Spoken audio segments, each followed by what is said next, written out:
We've all heard the buzz surrounding 3D printing. Some call it the third or 3D industrial revolution. But what exactly is 3D printing, and how big of an impact will it have on our future? The concept is quite simple. Much like your printer prints ink on a page, 3D printers spit out material, whether it be plastic, metal, or even concrete, to form a three-dimensional object. But instead of printing one layer as ink from a normal printer does, multiple layers are stacked upon each other to create complex 3D structures. Think of it like making sliced bread, but in reverse. After putting one layer down, another is built on top of that, and so on until the whole loaf of bread is put together. Lost or broke something that you can no longer buy? Simple. Create or download the design online and 3D print it out. Have a specific or personal holiday present idea and can't find it?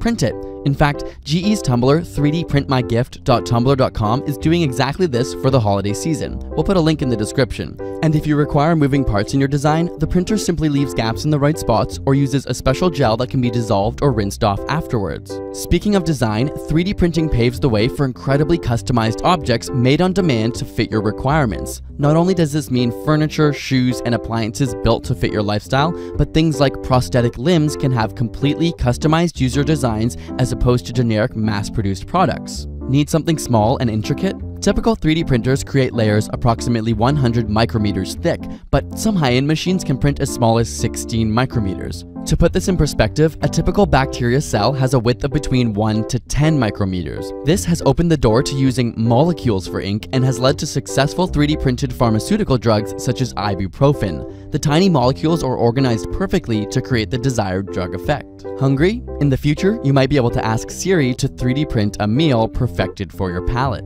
But perhaps the most significant application is creating 3D structures out of living cells, or bio-ink. Instead of using plastic or metal, imagine 3D printing tissue to replace damaged skin or to reproduce entire organs from scratch. Instead of needing an organ donor, you just print one based off of your genetics. Amazingly, this technology is already being developed. For burns or scrapes, a scanner is used on a patient's wound and a personalized skin map is created. After this, the printer lays down cells one layer at a time until the area is covered. Organs are much more complex due to their large size, vascular networks, and interactions with the body. A scanner takes X-ray images of, say, a patient's kidney as cross-sections with incredibly intricate detail. And just like any other object, these organs are reproduced layer by layer, specifically designed for each individual.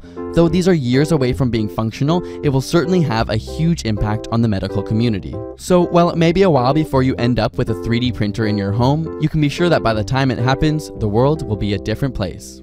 But if you can't wait that long, GE is giving 3D printing its own holiday this December 3rd. It's D3 for 3D. To celebrate their 3D printing and giving away customized gifts for their fans all day, all you have to do is visit 3dprintmygift.tumblr.com to choose one of the prototypes and tweet for a chance to get one printed and shipped to your home in time for the holidays. Go check it out, and subscribe for more weekly science videos.